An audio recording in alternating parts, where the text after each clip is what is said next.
The concrete trembled beneath their boots. German engineers of the 352nd Infantry Division stood atop Widerstandsnest 62, a reinforced strongpoint overlooking the gray expanse of the English Channel, watching the horizon with field glasses pressed against weary eyes. The Atlantic Wall stretched before them, a monument to German engineering prowess, 4 years in the making. Steel-reinforced bunkers buried deep into the Norman cliffs, anti-tank obstacles welded from salvaged Belgian rail lines, thousands upon thousands of mines, each one waiting like a patient predator beneath the sand. The wind carried the salt taste of the sea, and with it, an absolute certainty. This wall could not fall. This wall would not fall. Field Marshal Erwin Rommel himself had declared it impregnable, and they believed him. They had poured the concrete with their own hands. They had sighted the killing zones with precision instruments. They had calculated the trajectories, the fields of fire, the overlapping sectors where nothing could survive. Mathematics did not lie. Steel did not surrender. The Atlantic Wall was a fortress built on the unshakable foundation of German military doctrine, a doctrine that had conquered a continent. The Atlantic Wall represented more than fortifications. It embodied a philosophy.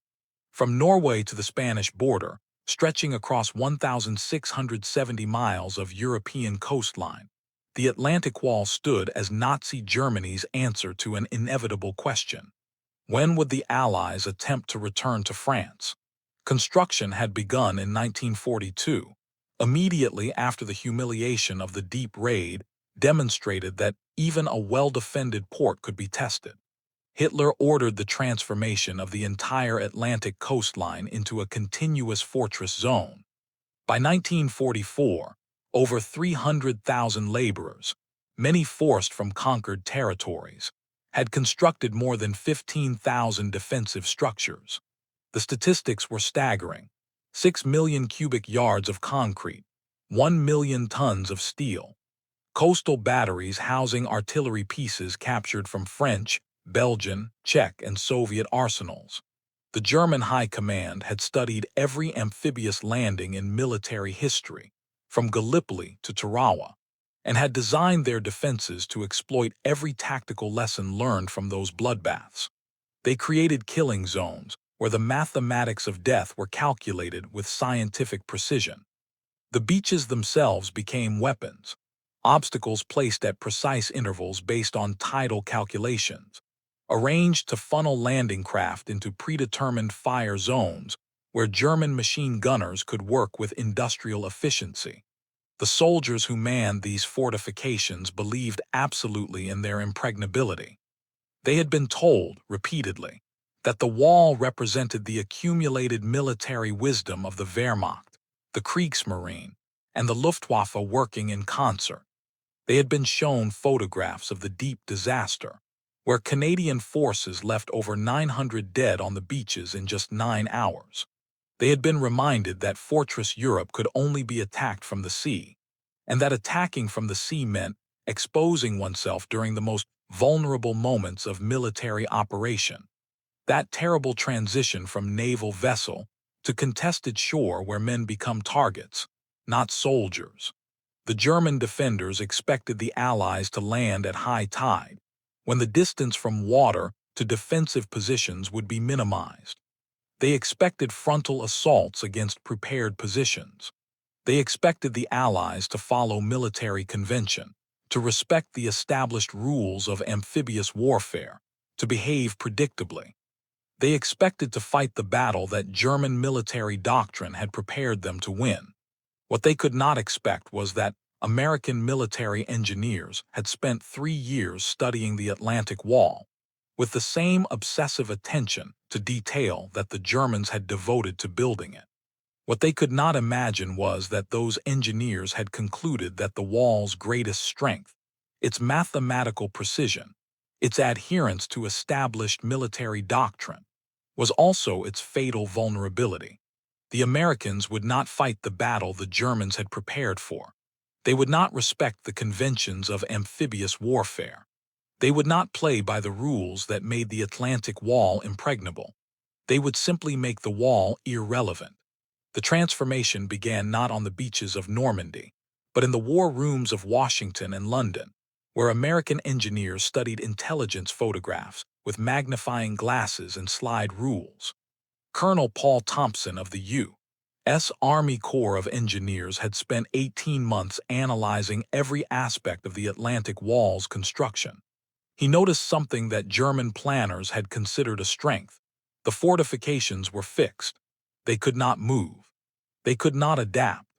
They were designed to defend specific sectors against specific approaches, and those designs assumed the attackers would behave rationally.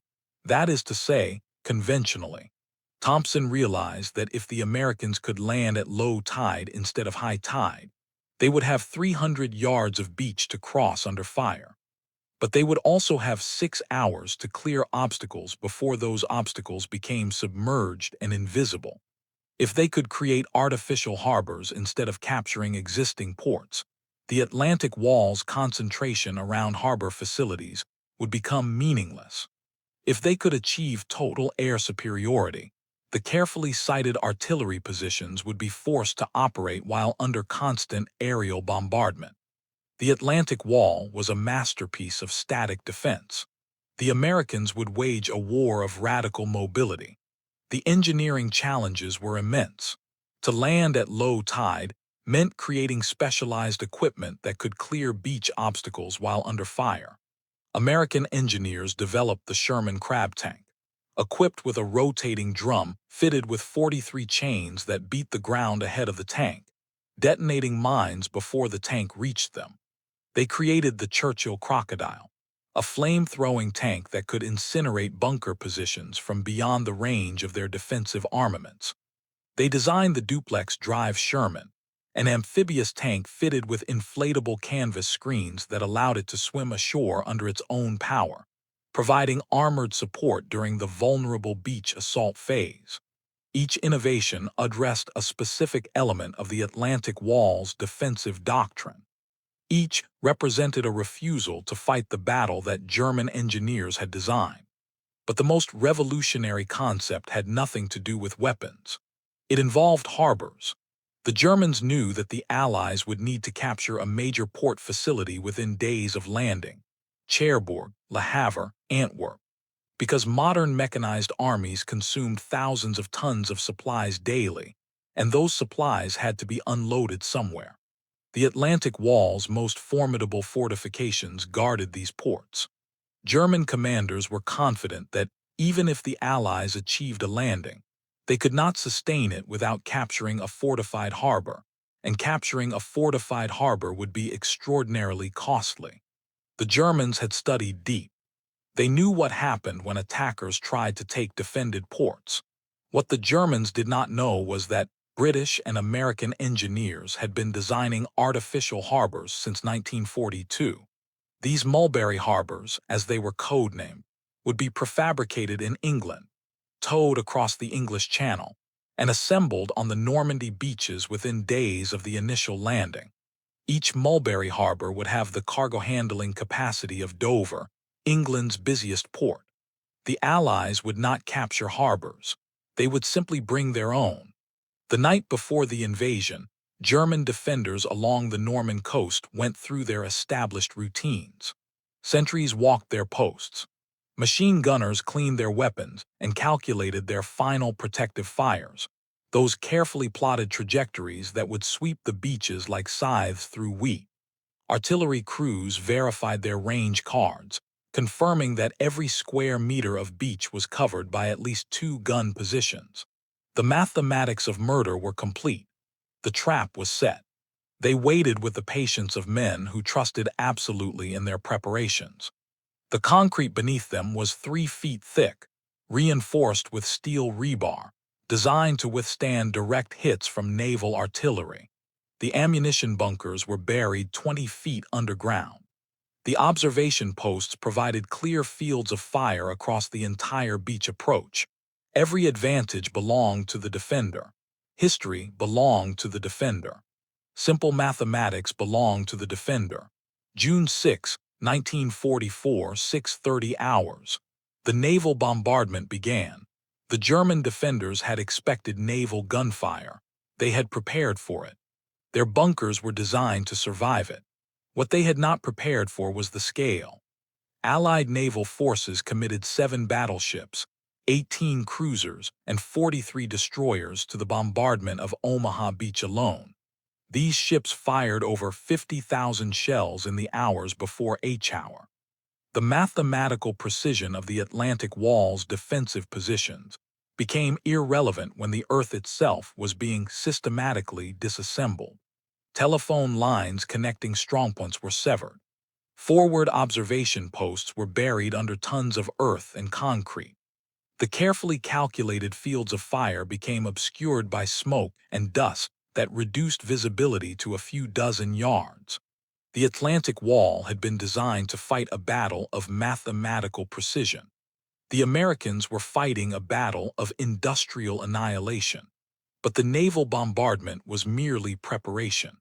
The true engineering revolution came with the landing craft themselves. German defenders expected landing craft to approach at high tide, unloading troops as close to the seawall as possible. Instead, American landing craft discharged their infantry 400 yards from shore, at low tide, in water that was often over the soldiers' heads. This seemed like suicide, and at Omaha Beach, for the first terrible hours, it nearly was. Over 2,400 Americans died on Omaha Beach on D-Day, many drowning in the cold Norman water before they ever reached sand. But those who made it ashore found something unexpected. Time. 6 hours until high tide. 6 hours to clear the beach obstacles that the Germans had so carefully positioned. 6 hours for engineers to demolish the Belgian gates, the hedgehogs, the tetrahedrons, all the steel obstacles that made the Atlantic Wall impregnable when submerged, but which became simply construction projects when exposed. The U.S. Navy combat demolition units, the forerunners of the Navy SEALs, had trained for months to clear these obstacles. They worked under machine gun fire, hauling 40-pound satchel charges through chest-deep water, attaching explosives to obstacles while German bullets snapped overhead. Private First Class Richard Johnson, of the 146th Engineer Combat Battalion later, recorded his experience. We were supposed to blow 16 gaps through the obstacles in 30 minutes. 16 gaps, each 50 yards wide, cleared and marked with flags so the follow-on waves could land. We did it in 43 minutes. 17 men dead, 23 wounded, but we did it. And once those gaps were open, the wall didn't matter anymore. We had our doorways. The doorways changed everything. Once clear lanes existed through the beach obstacles, American forces could land vehicles, artillery, supplies, the industrial muscle of modern warfare. By 1300 hours on June 6, American engineers had established 8 vehicle exits from Omaha Beach. By 1800 hours, they had bulldozed paths through the seawall and begun constructing temporary roads inland. The Atlantic Wall's most formidable defensive position, the beachhead itself, had been negated not by superior tactics or overwhelming courage, but by superior engineering. The Americans had simply outbuilt the Germans. The German defenders, crouched in their bunkers, began to understand that they were fighting a different kind of enemy. The Americans did not behave like soldiers. They behaved like construction workers. Under fire, they operated bulldozers. They laid roads. They erected bridges. They worked with an almost mechanical determination, as if combat engineering was simply industrial labor conducted under unusually hazardous conditions. Obergefreiter Hans Müller of the 352nd Infantry Division wrote in a diary recovered after the battle, "They do not stop. We kill them and more come. We destroy their vehicles and more vehicles appear. It is not a battle, it is a process. We are defending against a process, not an army." Müller had identified the fundamental transformation in American military doctrine. The U.S. military in 1944 was not primarily a fighting force. It was an industrial logistics system that occasionally had to fight. For every American soldier in a combat role, there were 7 in support roles: engineering, logistics, maintenance, supply. The American way of war was not about heroism or tactical brilliance, though both existed in abundance. It was about creating such overwhelming material advantage that tactical brilliance became optional. The Atlantic Wall had been designed to defeat soldiers. It had not been designed to defeat an industrial system that treated warfare as a large-scale engineering problem. This became devastatingly clear when the Mulberry Harbors arrived. Beginning on June 7, massive concrete caissons, each weighing 6,000 tons, were towed across the English Channel and sunk in precise positions off the Norman beaches. These caissons formed breakwaters that created calm water where cargo ships could unload. Then came the floating roadways, steel and concrete spans that rose and fell with the tide, creating piers that stretched from the artificial breakwater to the beach. Within 2 weeks of D-Day, the Mulberry Harbor at Arromanches was operational. Within 3 weeks, it was offloading 7,000 tons of supplies per day, more than the pre-war capacity of the port of Cherbourg that the Atlantic Wall was designed to protect. German commanders were stunned. Generalmajor Wilhelm Richter, whose 716th Infantry Division defended the sector where the British Mulberry Harbor was constructed, reported to his superiors, "The enemy has brought their port with them. All our defensive planning assumed they would need to capture harbor facilities. They are unloading tanks from artificial piers that did not exist 4 days ago. Our intelligence indicated this was impossible. Our intelligence was mistaken." The Atlantic Wall had been built on the assumption that certain things were impossible. Artificial harbors were impossible. Landing at low tide and surviving was impossible. Clearing beach obstacles while under fire was impossible. Supplying an army without capturing a port was impossible. The Germans had built their entire defensive strategy around these impossibilities. American engineers had systematically rendered each impossibility routine. The wall still stood. Tons of concrete and steel were still embedded in the Norman cliffs, but it had become strategically irrelevant. German soldiers still occupied bunkers, still manned artillery pieces, still died defending positions that no longer mattered. The battle for the Atlantic Wall continued for weeks, but the battle for Normandy had already been decided. The Americans had not defeated the wall. They had simply made it pointless. The symbolic object that came to represent this transformation was not a weapon, but a tool: the bulldozer. American forces landed hundreds of bulldozers during the first days of the invasion. Caterpillar D7s and D8s, massive industrial machines that could move earth faster than dozens of men with shovels. German soldiers watched in disbelief as American engineers used bulldozers to fill anti-tank ditches, to create roads where no roads existed, to push aside obstacles that had taken months to construct.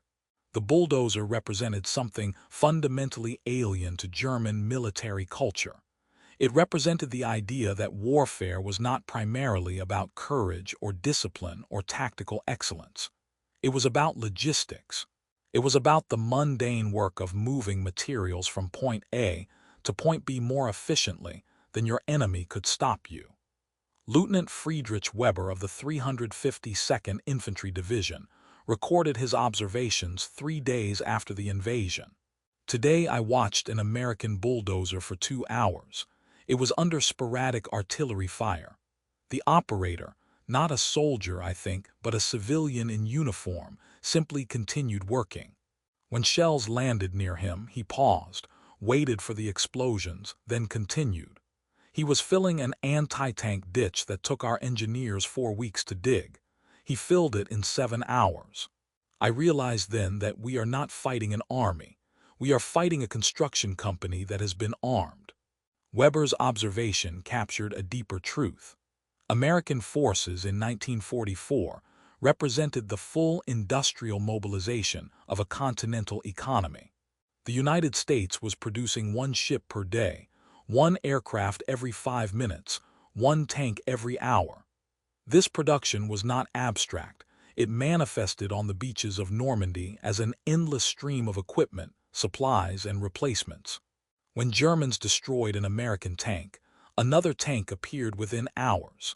When American artillery pieces were knocked out, new artillery pieces were unloaded from the Mulberry harbors by evening. The Atlantic Wall had been designed to inflict casualties at a rate that would make invasion unsustainable. But sustainability was not a mathematical equation for the Americans. It was an industrial one.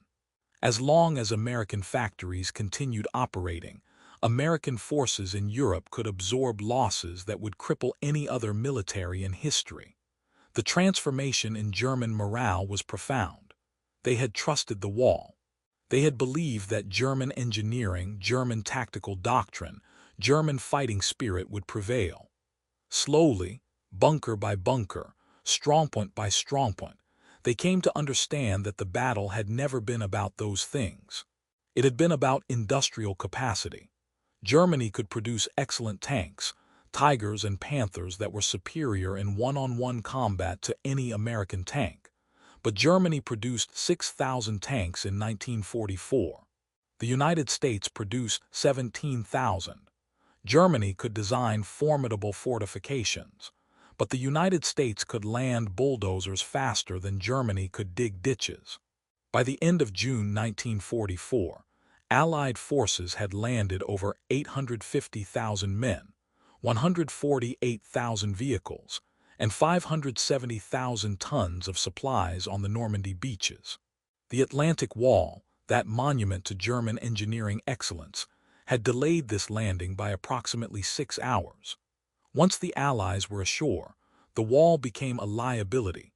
German forces trapped in isolated strongpoints, surrounded and besieged, consuming supplies and ammunition while contributing nothing to the mobile warfare that now dominated the battlefield.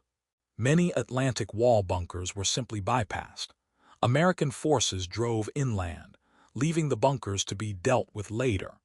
Some German defenders remained in their fortifications for weeks, faithfully manning positions that no longer had any strategic significance, waiting for relief that would never come.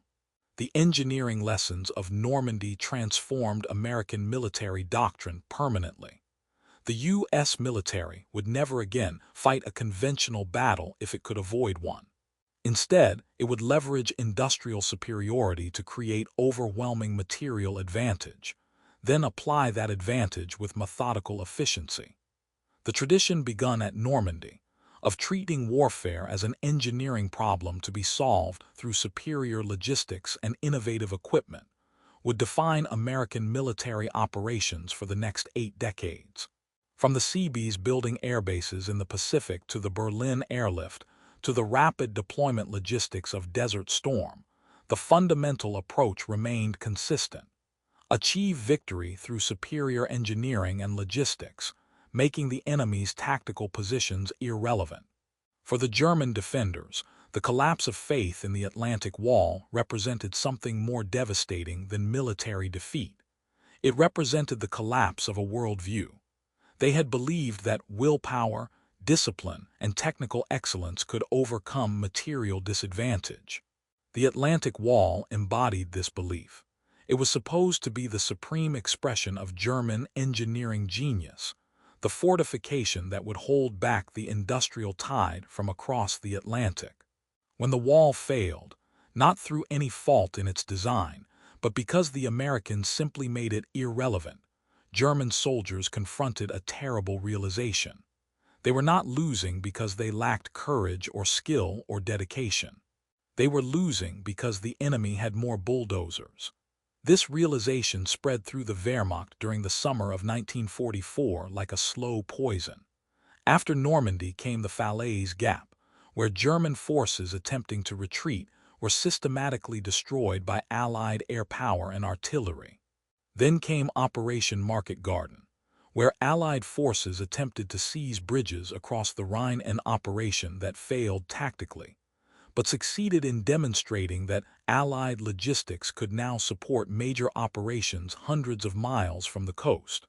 Then came the liberation of Paris, achieved not through urban combat but through the simple fact that German forces could no longer supply a garrison in the French capital. Everywhere, the pattern repeated. German tactical excellence meant nothing against American industrial abundance. German soldiers could win individual battles and still be losing the war, because the strategic equation was not about battles. It was about supply chains, factory production, and engineering innovation. The Atlantic Wall still exists. Tourists visit the bunkers today, walking through the concrete corridors where young German soldiers once waited for an invasion they were certain they could defeat. The gun emplacements remain, though the guns themselves were scrapped decades ago. The observation posts still look out over the Norman beaches, though now they observe families on vacation rather than landing craft. The concrete has weathered but not broken.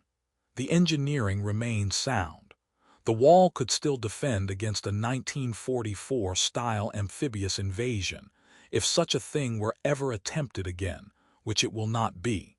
The Atlantic Wall stands as a monument to a kind of warfare that became obsolete even as it was being perfected.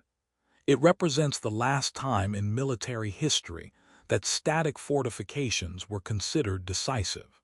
After Normandy, military planners understood that in an age of industrial warfare, fixed defenses were merely obstacles to be engineered around, not barriers that could permanently exclude an enemy.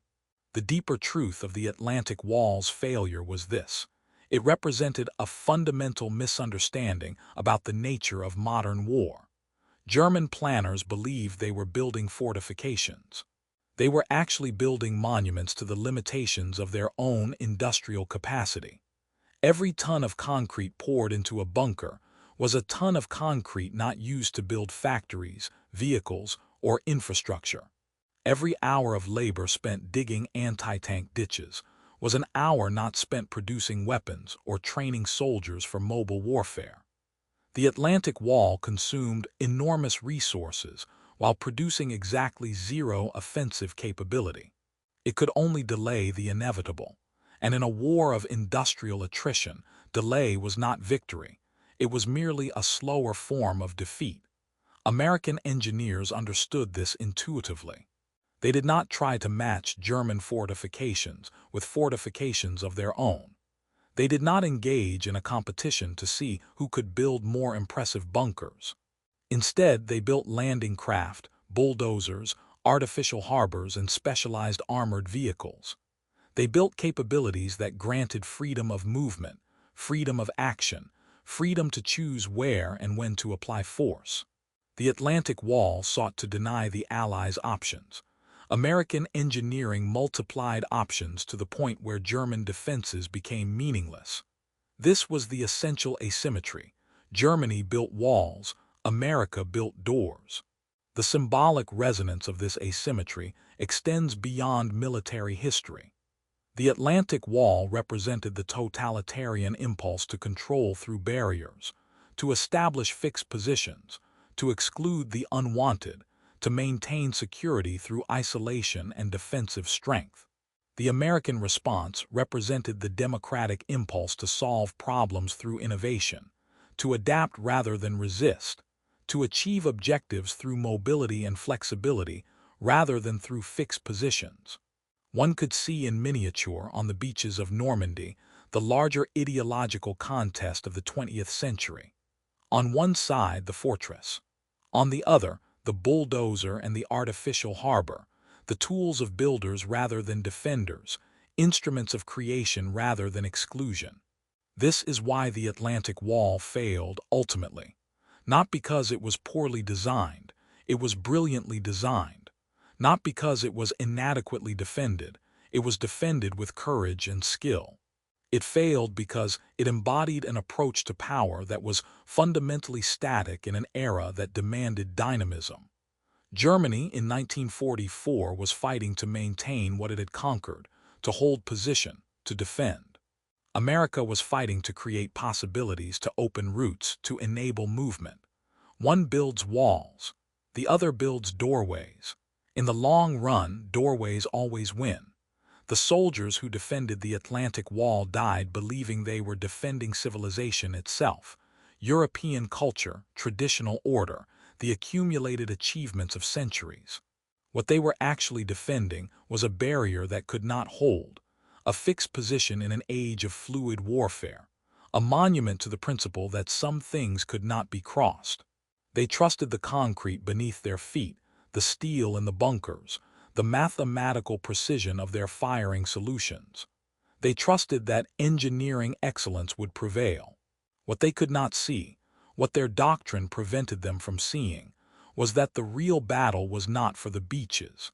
It was for the principle of the thing.